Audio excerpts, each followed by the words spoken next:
इस मूवी में जो जंगल हमें दिखाया जा रहा है वो बहुत ही मिस्टीरियस है। वहाँ कुछ चीजें ऐसी छुपी हैं जिन्हें बहुत से लोग ढूंढना चाहते हैं, पर ये इतना भी आसान काम नहीं है। अब मूवी का स्टार्ट एक ऐसे आदमी को दिखाते हुए होता है जो इसी अमेज़न जंगल में वो एंशिएंट चीज ढूंढने आया था। उसके साथ उसकी पूरी टीम थी और इसका नाम था एग्वायर। जिस चीज को ये लोग ढूंढ रहे थे उसे टीयर्स ऑफ द मून के नाम से जाना जाता था। अब एग्वायर और उसकी टीम जंगल में वो चीज ढूंढने लगते हैं, लेकिन तभी जंगल में जान आ जाती है और वो उन सब पर हमला कर देता है। उन्हें जोर जोर से हिलाने लगता है और उठा कर फेंकता है, जिसके बाद एग्वायर और उसकी टीम की हालत बहुत बुरी हो जाती है। अब वहाँ से कुछ जंगली लोग गुजरते हैं जो इनकी ऐसी हालत देखकर इनके पास आते हैं। एग्वायर इनसे रिक्वेस्ट करता है कि इन लोगों को हील किया जाए, जिंदगी दी जाए, और अब कबीले के लोग इनको हील करते हैं। लेकिन एग्वायर बहुत ही बुरा इंसान होता है। उसके दिल में इनको शुक्रिया कहने की बजाय अभी भी उसी एंशिएंट चीज यानी टीयर्स ऑफ द मून का ख्याल होता है। एग्वायर जानता था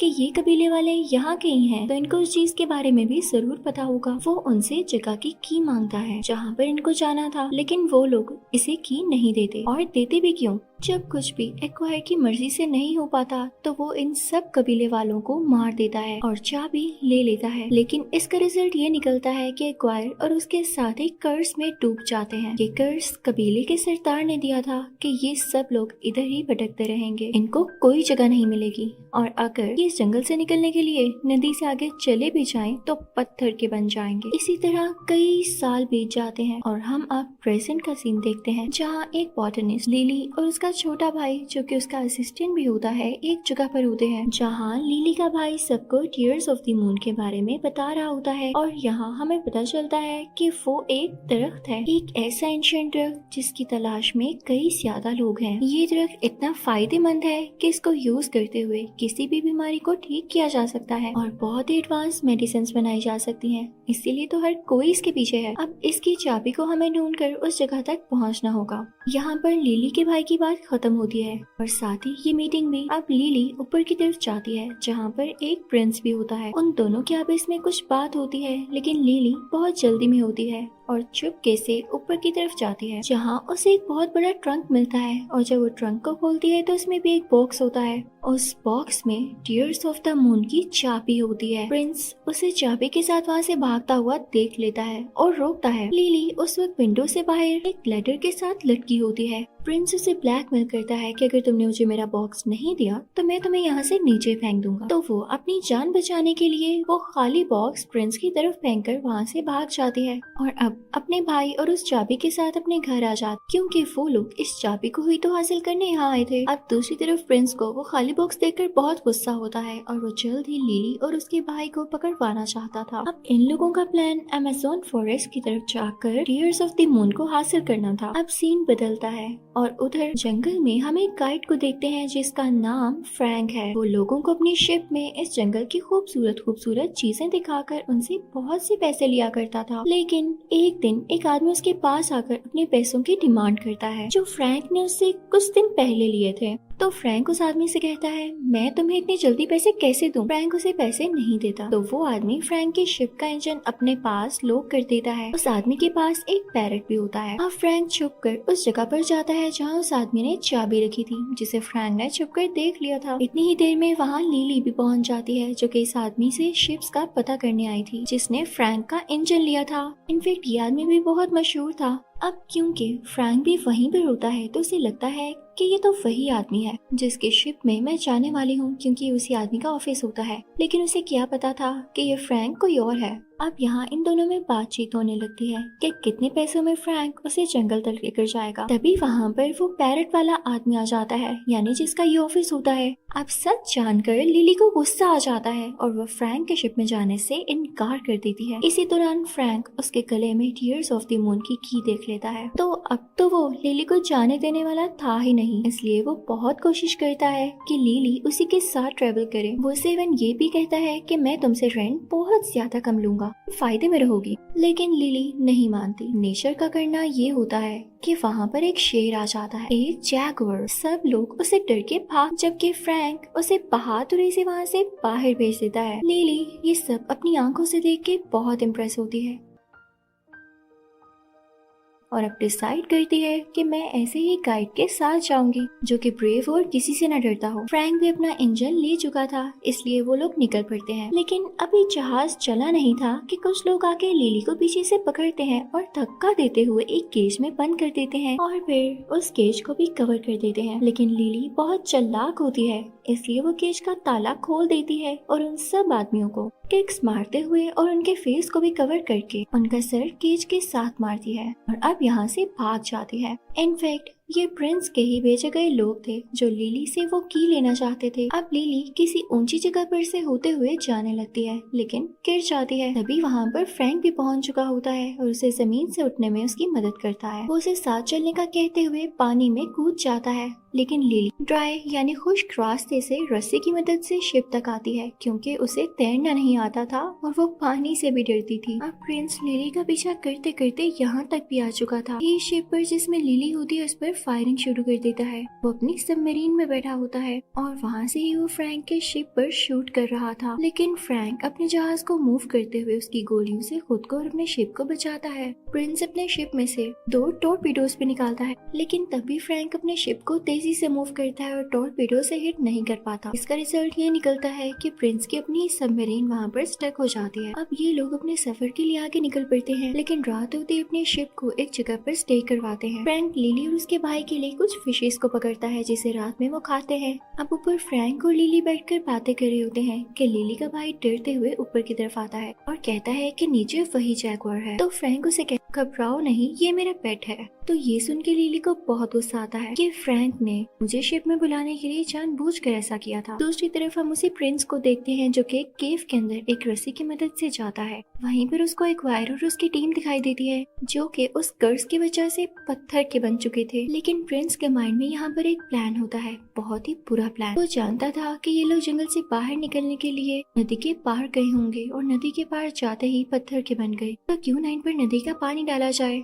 उन सब पर पानी के कुछ कतरे डालता है। तभी एक्वायर की बॉडी में से 2 सांप बाहर आते जो इनफैक्ट एक्वायर की कमांड्स पे ही चलेंगे। तो प्रिंस एक्वायर से कहता है अगर तुमने मुझे टीयर्स ऑफ द मून की चाबी ला दी क्योंकि यहाँ आने वाली एक लड़की के पास होगी तो मैं तुम्हें भी टीयर्स ऑफ द मून दूंगा, क्योंकि तुम लोग खुद तो पत्थर के बने हुए हो और वहाँ तक आसानी से जा नहीं सकते। तो स्नेक्स वो डील मान लेते हैं। इसी के साथ प्रिंस उन सब लोगों पानी के चंद ड्रॉप्स डालकर उनको आजाद कर देता है। उधर फ्रैंक का शिप जिस जगह से गुजर रहा होता है वो जगह बहुत ही ज्यादा खतरनाक होती है। वहाँ बहुत बड़ा तूफान आता है जिससे उनकी इतनी जोर से हिलती है कि वो लोग भी अंदर से हिल जाते हैं। सबको अपनी जान की फिक्र होने लगती है और इससे पहले कि शिप आबशार के साथ नीचे गिरती, फ्रैंक बड़े अच्छे तरीके से अपनी शिप को मूव करता है, सबकी जान बचा लेता है। लेकिन इस दौरान शिप को काफी ज्यादा डैमेज आता है। तो फ्रैंक उसे एक जगह पर रोक कर वहाँ से कुछ लकड़ियाँ काटता है और अपनी शिप को प्रिपेयर करने लगता है। हम लिली को देखते हैं जो कि शिप में मौजूद फ्रैंक के सीक्रेट रूम में जाती है जहाँ पर उसे एक बुक मिलती है जिसमें टीयर्स ऑफ द मून के बारे में काफी ज्यादा इन्फॉर्मेशन होती है। लिली जब उसे पढ़ने लगती है तो उसे पता चलता है कि फ्रैंक भी इस तरह को ढूंढ रहा है।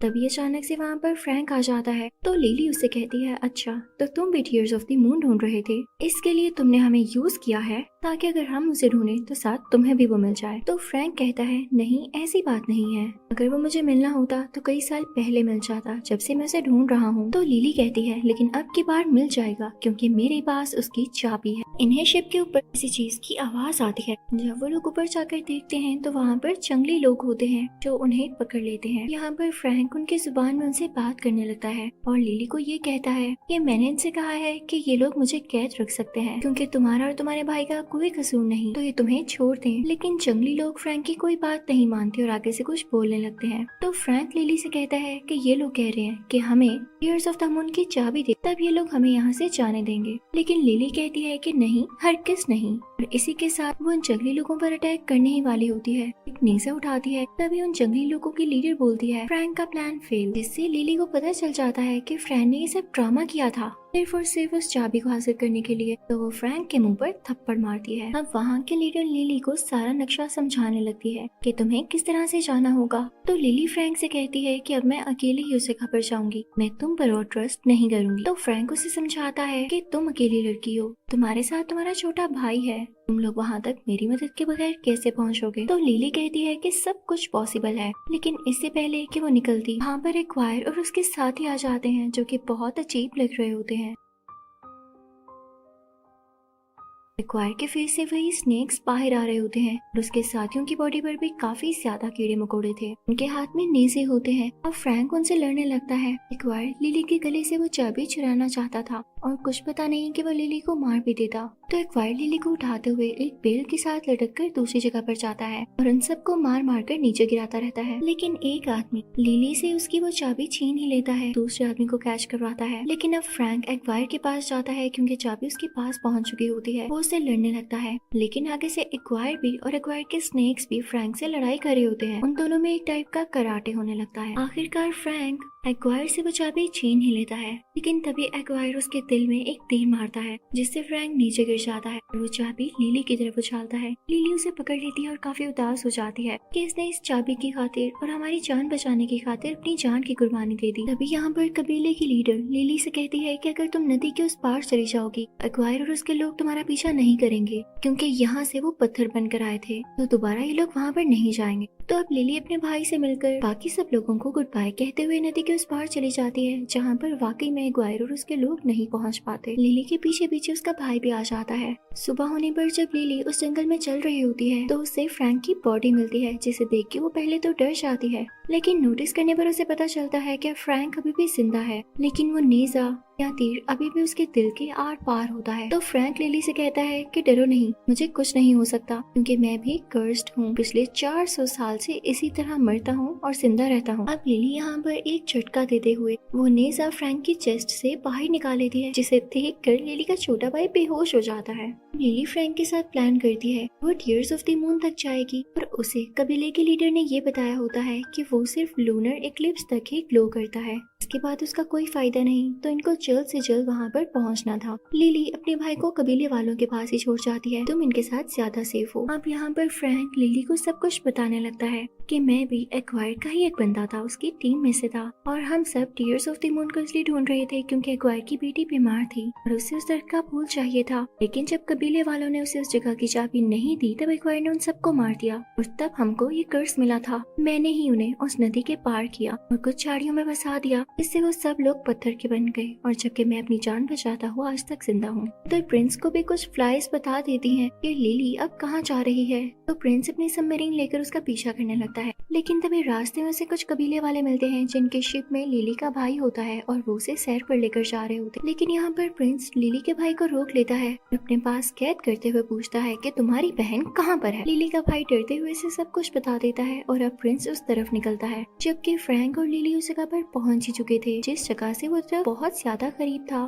फ्रैंक पानी में कूद जाता है, देखता है कि वो दरवाजा जिसको ये चाबी लगने वाली है वो पानी के नीचे ही है। तो वो लिली को आकर समझाता है कि हमें पानी के नीचे जाना होगा, लेकिन लिली डर रही होती है तो फ्रैंक उसे समझाकर अपने साथ नीचे ले जाता है। तब लिली उस दरवाजे को खोलने लगती है, लेकिन उसका पाँव एक पत्थर पर आता है और वो दरवाजा बंद हो जाता है। फ्रैंक बाहर ही होता है, लिली घबरा जाती है, वो बाहर निकलकर ऑक्सीजन भी नहीं ले सकती थी तो फ्रैंक उसे ऑक्सीजन देता है। तभी वहाँ पर कुछ मछलियाँ आती है, लेकिन फ्रैंक उनके बीच चला जाता है ताकि वो मछलियाँ लिली पर अटैक न करें। तो इस वजह से लिली को ऑक्सीजन नहीं मिल पाती तो वो बेहोश हो जाती है, लेकिन जल्द ही हिम्मत करते हुए तैरती है, इस दरवाजे को खोल ही देती है, जिससे सारा का सारा पानी इस दरवाजे के अंदर जाने लगता है और वो जगह ड्राई हो जाती है, जिसके बाद फ्रैंक और लिली दोनों ठीक हो जाते हैं। अब इससे पहले कि फ्रैंक और लिली इस दरवाजे के अंदर जाते और उस दरख्त को ढूंढ पाते, यहाँ पर प्रिंस भी अपनी सबमरीन में आ जाता है, उसकी कैद में लिली का भाई भी होता है। पर वो गन पॉइंट करके लिली को ब्लैकमेल करता है, अगर तुमने मुझे वो चाबी ना दी तो मैं तुम्हारे भाई को मार दूंगा। लिली को उसे वो चाबी देनी ही पड़ती है और अब वो सब लोग मिलके उस दरवाजे के अंदर जाते हैं, लेकिन जैसे ही उनके सामने वो एंशिएंट दरख्त आता है तो ये लोग देखते हैं कि वो तो अंधेरा और सूखा हुआ दरख्त है, जबकि इसको ग्लो करना चाहिए था। फिर उन लोगों की समझ में एक बात आती है कि इसको उसी चाबी की मदद से ग्लो किया जाए। यहाँ पर प्रिंस फ्रैंक से कहता है कि तुम तो 400 साल से इसी जंगल में रह रहे हो तो तुम्हें पता होगा इस दरख्त में चाबी कहाँ पर लगेगी, तो इसको मेरे लिए लगाओ। तो फ्रैंक कहता है एक शर्त पर, क्योंकि मैं अपने ऊपर से कर्ज खत्म करना चाहता हूँ और मरना चाहता हूँ। इसे सुनकर लिली उदास हो जाती है, शायद वो फ्रैंक फ्रैंक को पसंद करने लगी थी और नहीं चाहती थी कि वो मरे। लेकिन जब फ्रैंक उस दरख्त को जाकर देखता है तो उसे समझ ही नहीं आता कि चाबी कहाँ लगानी है। वो लिली से मदद मांगता है। लिली कहती है कि अगर मैंने चाबी लगाई तो मुझे भी एक फूल चाहिए होगा। तो प्रिंस उसे कहता है नहीं, फूल एक ही मिलेगा, तुम लोग सोच लो कि किसने वो फूल रखना है। तो फ्रैंक लिली से कहता है तुम चाबी लगा लो और फूल भी रख लेना, लेकिन उसके बाद प्लीज मुझे मार देना क्योंकि मैं इस दुनिया से आजाद होना चाहता हूँ, सुकून से मरना चाहता हूँ। तो लिली मान जाती है और वो भी चाबी लगाने की ट्राई करती है, लेकिन वो कहीं पर फिक्स ही नहीं हो रही होती। तो तभी उन्हें याद आता है कि कबीले के लीडर ने उन्हें ये बताया था कि इसमें सांप का दिल है। वो उस पत्थर को यानी चाबी को तोड़ते हैं तो उसके अंदर से एक रेड कलर का जैम निकलता है जो कि दिल था। उसे दरख्त में बनी हुई एक जगह पर लगा देते हैं और पूरा दरख्त ग्लो करने लगता है। उस पर पिंक कलर के फ्लावर्स निकलने लगते हैं और ये देख के प्रिंस के मुंह में पानी आ जाता है। इससे पहले कि वो सारे के सारे फूल तोड़ता, फ्रैंक उस प्रिंस के लोगों पर अटैक करने लगता है। फ्रैंक अपना सर उनमें से एक आदमी के सर के साथ जोर से मारता है और अपनी गन से उन सब लोगों के मुंह पर, के पेट पर फायर करने लगता है। इसी चीज का फायदा उठाते हुए लिली उस दरख्त के ऊपर चढ़ जाती है। लेकिन यहाँ पर अजीब बात ये थी कि लूनर इक्लिप्स खत्म होने में यानी चांद ग्रहण खत्म होने में सिर्फ 1 मिनट बाकी था। ये 1 मिनट तो लिली को वहाँ चढ़ने में लग जाता है। जैसे ही फूल को तोड़ने वाली होती है तो फूल मुरझाने लगता है और राख बनकर गायब हो जाता है। लेकिन फिर भी लिली उस फूल का एक हिस्सा तोड़ ही लेती है जो कि एक छोटा सा फूल होता है। नीचे से प्रिंस चिल्लाने लगता है ये फूल मुझे दो, लेकिन लिली वो फूल नीचे फेंक दे जिसे फ्रैंक कैच कर लेता है। ये देख के प्रिंस और एक्वायर को बहुत गुस्सा आ जाता है और वो सोच रहे होते हैं कि वो अब लिली को जान से ही मार देंगे क्योंकि आखिरी मौका भी उनके हाथ से निकल चुका था। तो फ्रैंक उनको फूल दिखाते हुए अपने पीछे लगाता है। फ्रैंक अपनी शिप लेकर वहाँ से चला जाता है और उससे पहले जैगवार लिली के भाई को वहाँ पर ही उतार देता है। लेकिन इससे पहले कि प्रिंस उसके पीछे आता, प्रिंस के ऊपर एक बहुत बड़ा पत्थर गिरता है और उसकी वहीं पर डेथ हो जाती है। अब एक्वायर फुल गुस्से में फ्रैंक और उसके जहाज के पीछे होता है। दूसरी तरफ हम देखते हैं कि लिली को एक कपड़े में लिपटा हुआ वही फूल मिलता है जो कि फ्रैंक जाने से पहले लिली के भाई को दे गया था, जिस पर लिली बहुत इमोशनल हो जाती है कि इसने हमारी जान बचाने के लिए और हमें ये फूल देने के लिए अपने पीछे जालिम लोग लगवा लिए। उधर फ्रैंक की शिप किसी जगह से टकराती है तो वहाँ के सब दरख्तों में जान आ जाती है। ये वही जगह होती है जहाँ पर एक्वायर के लोग पहले भी पत्थर बन चुके थे और यहाँ पर देखते ही देखते सारे लोग दरख्तों की पकड़ में आकर पत्थर बन जाते हैं। और जब लिली यहाँ पर आकर देखती है वे देख के बहुत उदास हो जाती है और अपने हाथ फ्रैंक के फेस पर लगाती है, लेकिन उसमें कोई चेंज नहीं आता। तो उसके पास जो उसका फेवरेट फूल होता है जिसके लिए उसने इतनी एफर्ट की होती है वो फ्रैंक के मुंह में रखती है, लेकिन वो फूल भी गायब हो जाता है और फ्रैंक दोबारा से ठीक नहीं हो पाता। तो वो काफी होपलेस होकर अपने भाई को लेके यहाँ से जाने लगती है। फ्रैंक का जैकवार भी वहाँ पर बहुत उदास बैठा होता है और कुछ भी बोल नहीं रहा होता। लेकिन जैसे ही लिली और उसका भाई वहाँ से जा रहे होते हैं उन्हें जैकवार की आवाज आती है। तो फौरन से लिली के दिल में एक क्लिक हो कि शायद फ्रैंक में मूवमेंट आई होगी। वो फौरन से जाकर ऊपर देखती है तो वाकई फ्रैंक अब ठीक हो चुका होता है। उसकी बॉडी से अब खून भी आ रहा था। का ये मतलब था कि वो कर्ज से आजाद हो चुका था। लिली उसे गले से लगाती है और उसका छोटा भाई भी बहुत खुश होता है। जैगुआर भी साथ होता है और ये चारों खुशी खुशी वहाँ से निकलने लगते हैं। इन तभी इनको दिखता है कि उस दरख्त पर एक और फूल बाकी है। उसे तोड़ते हुए लिली अपनी कंट्री ले आती है। वहाँ जाकर मेडिसिन बनाती है जो कि बहुत फेमस होती है। अब लिली और उसका भाई पूरी दुनिया में माने जाते हैं। मूवी के लास्ट सीन में हम देखते हैं कि लिली फ्रैंक को इस नई दुनिया में रहना सिखा रही होती है, उसे गाड़ी चलाना सिखा रही होती है। साथ ही साथ उनके पीछे फ्रैंक का जैगुआर भी बैठा होता है। वो लंदन की रोड्स पर मजा करते और गाड़ी चलाते हुए बहुत एंजॉय कर रहे होते हैं, जिसके साथ ये मूवी यहीं पर एंड होती है। आई होप आपको ये मूवी जंगल क्रूज बहुत अच्छी लगी होगी।